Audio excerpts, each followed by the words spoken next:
Ouais, le feu a un rôle écologique très important. C'est une perturbation naturelle qui permet de régénérer la forêt. À Parc Canada, on réintroduit les incendies dans le paysage, justement parce qu'ils ont été trop supprimés. On veut rebalancer cet écosystème-là en ramenant le cycle naturel du feu. Ça fait très longtemps que les humains sont capables de faire la pluie et le beau temps. Chipchak disait, oui, c'est le temps, allumez vos machines pour faire craver des nuages. Là, vu qu'on parle du feu, alors on va commencer par mentionner ces gens qui travaillent depuis longtemps à faire ce qu'on appelle du brûlage contrôlé pour régénérer certaines espèces qui autrement sont en déficit à cause des coupes de bois excessives. Et puis, on a un peu altéré l'équilibre naturel, écologique. Alors, le feu joue un rôle très important, mais il l'a toujours joué. Si on n'était pas là, s'il n'y avait pas d'être humain sur la planète, la planète saurait exactement quoi faire. Elle se mettrait en feu quand c'est le temps, elle s'éteindrait quand c'est le temps. C'est plus intelligent que ça, une écologie. Hein. Les êtres humains font juste venir compliquer les choses, OK? Puis lâchez-moi avec vos sacs de plastique puis vos niaiseries, les écolos, là. Vous n'êtes pas branchés sur la réalité, OK?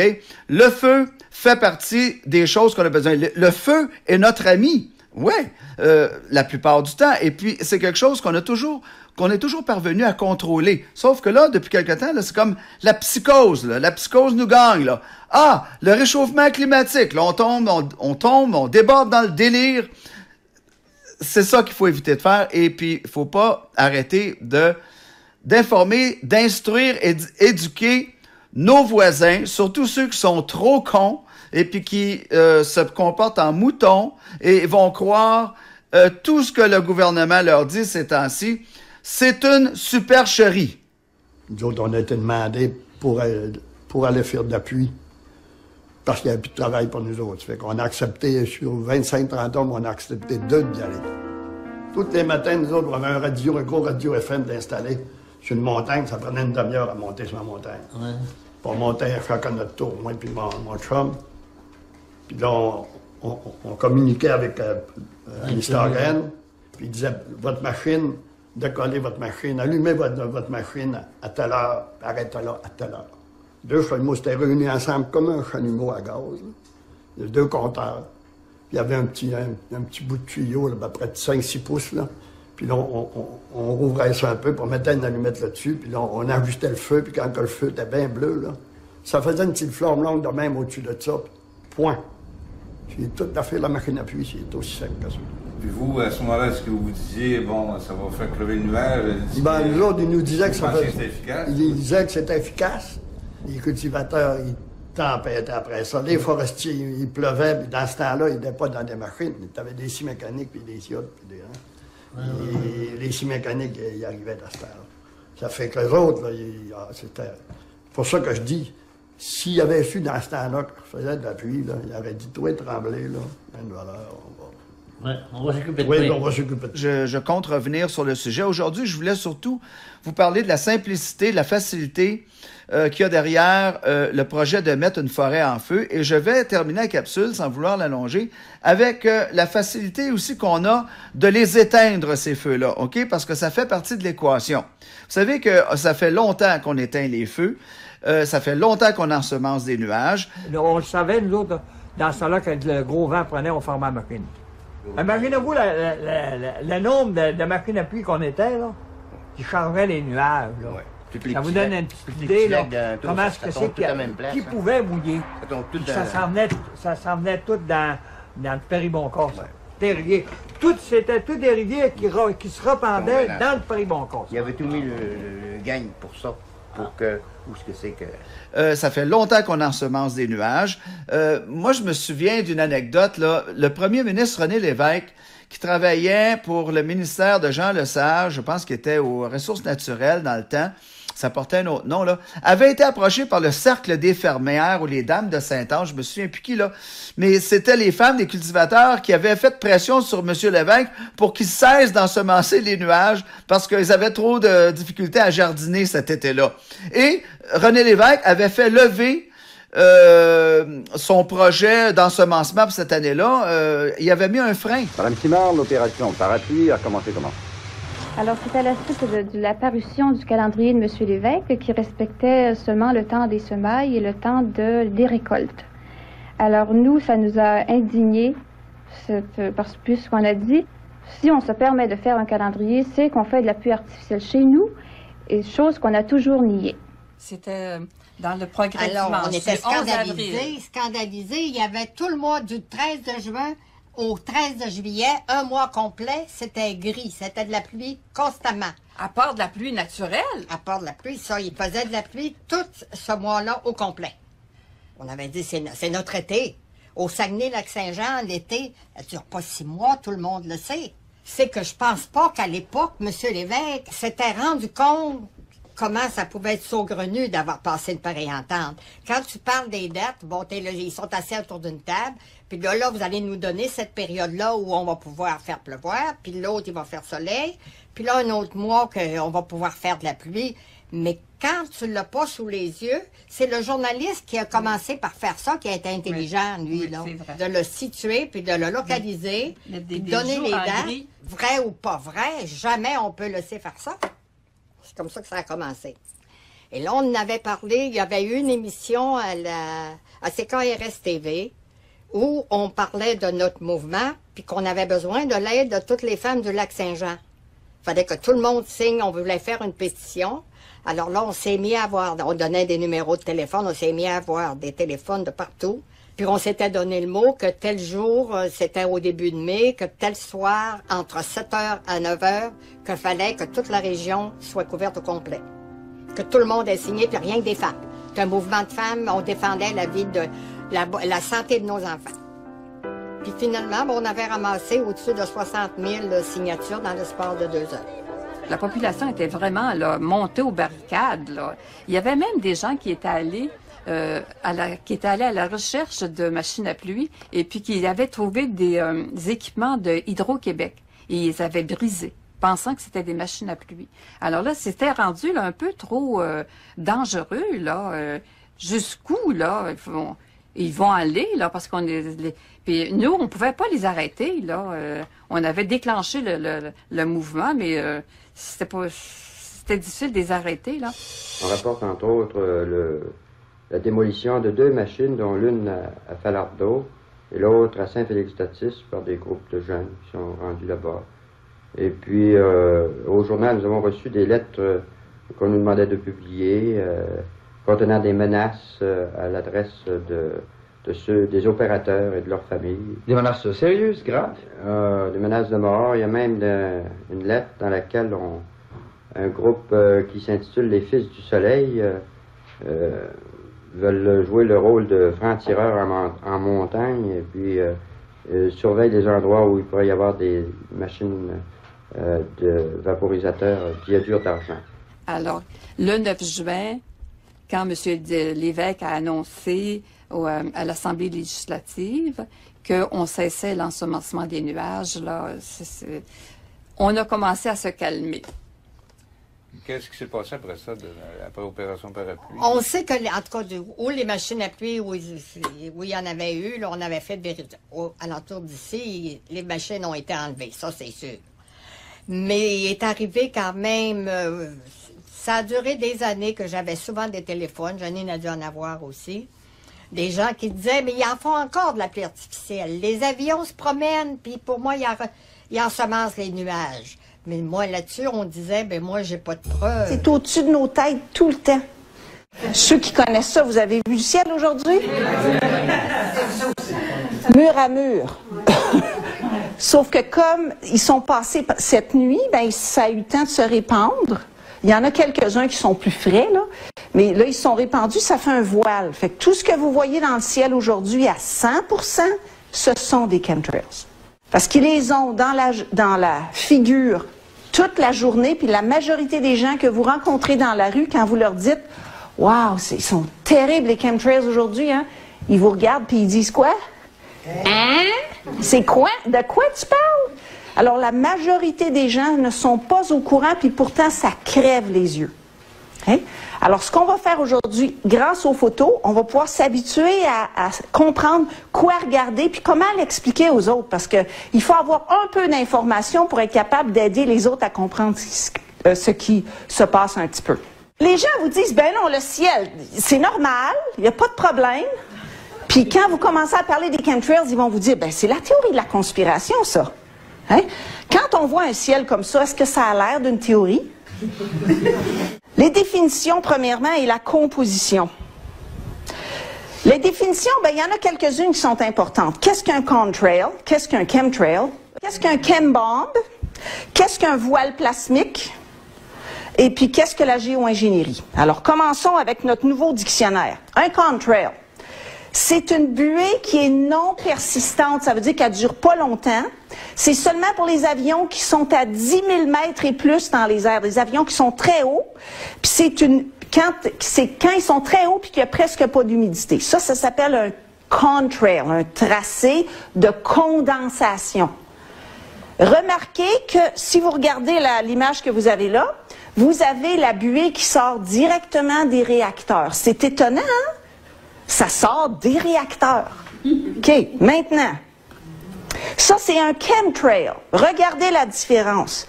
Qu'est-ce qu'un chemtrail? C'est un mélange biochimique. Ça veut dire qu'il y a des produits chimiques puis il y a des produits biologiques dedans.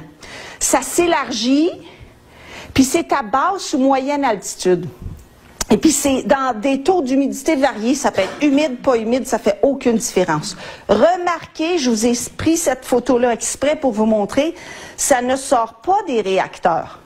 Parce que comme l'avion va à basse altitude, les réacteurs ne relâchent pas de tracé de condensation parce que c'est trop chaud. Souvenez-vous, il faut que ce soit à 10 000 mètres et plus. Alors, comme c'est plus bas, ce qui sort des réacteurs n'est pas blanc, c'est invisible. Alors, qu'est-ce qu'on voit là? Ben, on voit des traînées chimiques, des produits qui sortent. Regardez où ils sont situés. Ils sont situés à des endroits où est-ce qu'il y a des petites sorties spéciales le long des ailes pour faire sortir ces produits chimiques-là ou ces produits biologiques-là. Alors, il y a une grosse différence, sauf que quand vous les voyez dans le ciel, vous ne pouvez pas voir la différence, vous êtes trop loin. Mais quand vous commencez à regarder avec soit des lunettes d'approche ou des choses comme ça, vous allez vous apercevoir que ça ne sort pas au niveau des réacteurs. OK, il y a aussi quelque chose qui appelle des chembombs, des bombes chimiques qui sont relâchées tout d'un coup à partir soit des avions comme vous voyez là, ou parfois à partir de canons. Alors ce qu'on voit ici en bas à droite, c'est une ville aux États-Unis, je ne me souviens pas laquelle, dans le sud-ouest, où ils avaient lâché plutôt qu'être d'un chemtrail, c'était un chembomb qui était relâché à partir du sol. Mais c'est des mêmes genres de produits chimiques.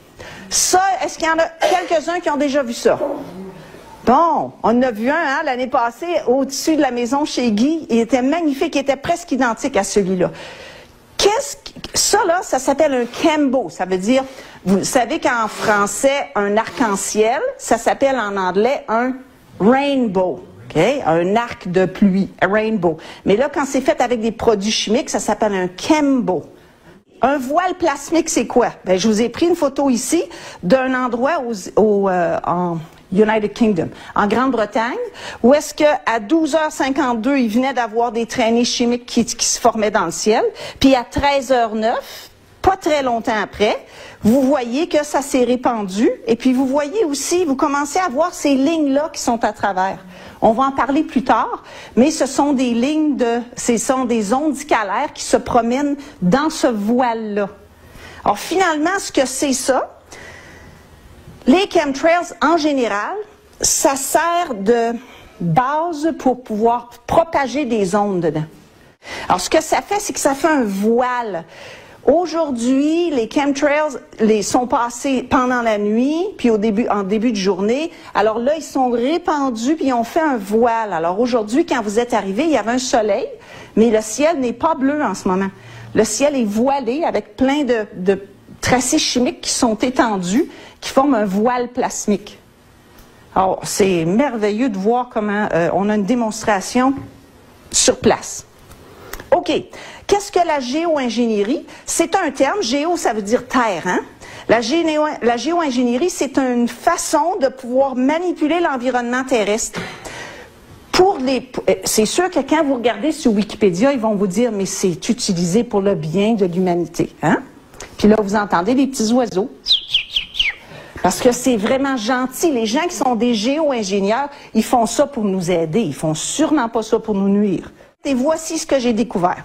Bon, il y a des produits radioactifs là-dedans. Du barium, du strontium, du thorium, de l'uranium appauvri. Ils nous mettent ça sur la tête, là, des produits radioactifs.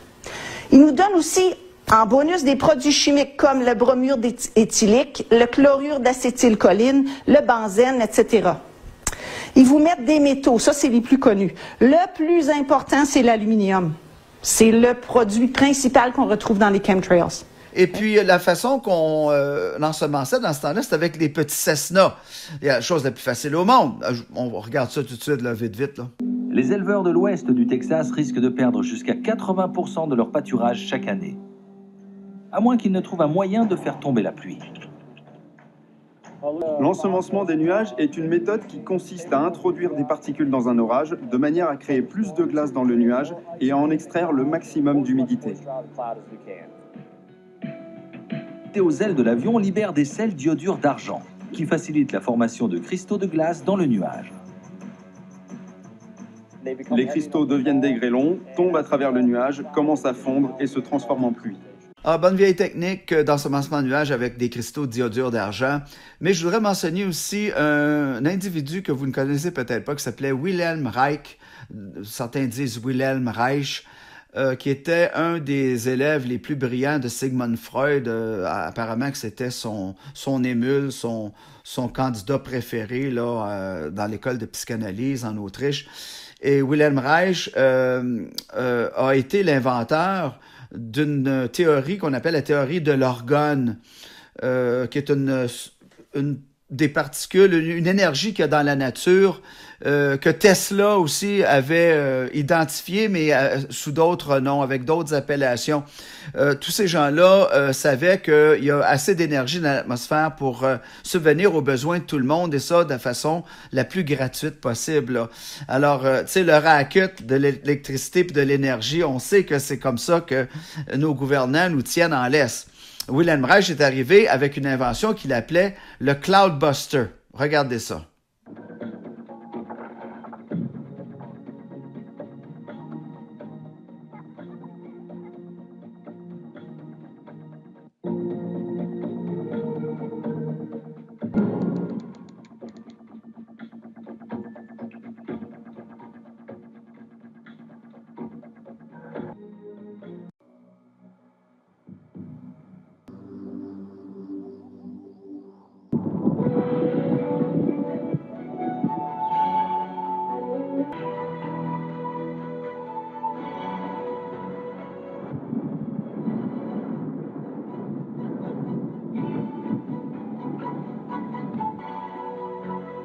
Alors, il y en a eu des gens qui ont essayé d'aider l'humanité par le passé. Wilhelm Reich est un de ceux-là.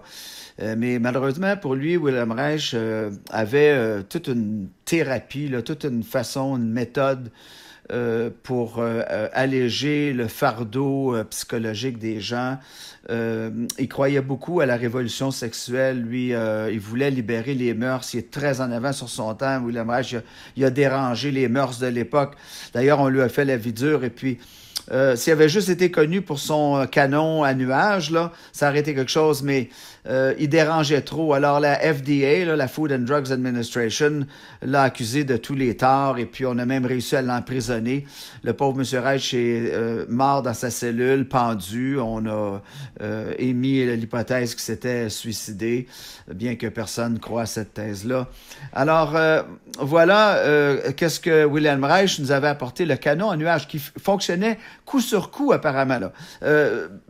Il avait raison de tous les sceptiques. Là. Il installait son canon, puis ça prenait de 12 à 24 heures, puis les nuages avançaient. Ça fonctionnait un peu à la façon d'un paratonnerre. C'est le même principe, si vous voulez. Mais je suis pas un physicien assez connaissant en sciences pour vous expliquer. Mais c'est un dossier à découvrir. Je vous invite à aller voir Wilhelm Reich. Wilhelm Reich est un de ceux qui auraient pu faire la pluie et le beau temps. Et c'était le but de la capsule d'aujourd'hui, messieurs, dames. Comment c'est facile de faire la pluie et le beau temps, et comment, à quel point c'est scélérat en profitent présentement pour l'exploiter à notre détriment. Je vous invite donc à utiliser la lettre que je laisse dans la description à l'attention de votre député de comté et qui se lit comme suit. Madame la députée, Monsieur le député, la présente est pour porter à votre attention immédiate la situation des feux de forêt qui sévissent au Québec depuis le 2 juin 2023 et qui menacent tous les comtés sans exception. Vous devez être informé que des images satellites du 3 juin montrent clairement la naissance de plusieurs foyers d'incendie dans le centre du Québec qui ont été déclenchés d'une manière tout à fait synchronisée et anormale. Ce qui est hautement anormal dans le cycle normal de la nature, même en temps de canicule ou de réchauffement. Il est évident que ces feux sont le résultat d'une intervention humaine qui dépasse les circonstances habituelles que l'on associe à des imprudences, à des accidents, à un manque de prévoyance, des villégiateurs comme des usagers de la forêt. Nous portons aussi à votre attention que la GRC enquête présentement plusieurs signalements qui leur ont été portés concernant des pyromanes qui sont à l'origine de ces feux. Nous soupçonnons la même chose au Québec et nous demandons que la SQ et la GRC poursuivent ces enquêtes et que vous nous mettiez ce dossier-là à jour en nous tenant au courant de tout développement. En vous remerciant, Monsieur, Madame la députée, un citoyen, une citoyenne, bien vôtre.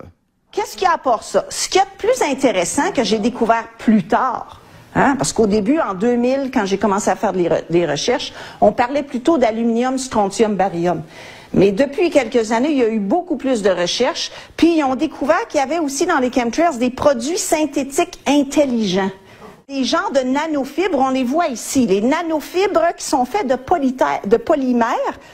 Donc, c'est des produits synthétiques, là. Et puis de métaux, mais c'est tellement fin, c'est beaucoup plus fin qu'un cheveu. C'est des fibres synthétiques de métaux puis de genres de polymères, des genres de plastique. Ce sont des êtres synthétiques qui n'existaient pas avant puis qui maintenant nous tombent sur la tête à longueur de journée. M. Bouchard, qu'est-ce que veut l'UCC dans son mémoire au sujet des pluies? Nous voulons d'abord le contrôle de ces machines qui font pleuvoir. Nous avons demandé au gouvernement qu'il contrôle ces machines-là parce que nous croyons que si ce n'est pas contrôlé, que n'importe qui peut faire mouiller et nous ne le savons pas et nous croyons qu'il faut que ça soit contrôlé de 100%. Dans votre mémoire de l'UCC, vous avez dit qu'il y avait 5 millions de dommages. Comment vous avez fait pour évaluer ces 5 millions de dommages aux cultivateurs dans cette région immédiate? Nous avons fait un inventaire dans 36 paroisses. Nous avons pris un certain groupe de cultivateurs dans chacune des paroisses qui représentaient à peu près le milieu et nous en sommes venus à la conclusion que ces dommages devraient être basés sur l'arpent et que ça devrait être environ de 12 $ l'arpent et c'est là-dessus que nous avons fait notre demande au gouvernement. Il y a aussi des produits biologiques, donc ceux-là sont vivants, là, des bactéries, des virus, des fungus, des champignons, des choses comme ça. Alors, il y a des moisissures, des globules rouges humains génétiquement modifiés. OK, qui les fabrique? Ben, c'est des scientifiques, des techniciens, mais c'est dans des laboratoires secrets ou cachés dans des endroits où ils ont signé des contrats de non-divulgation. Alors, vous le saurez pas.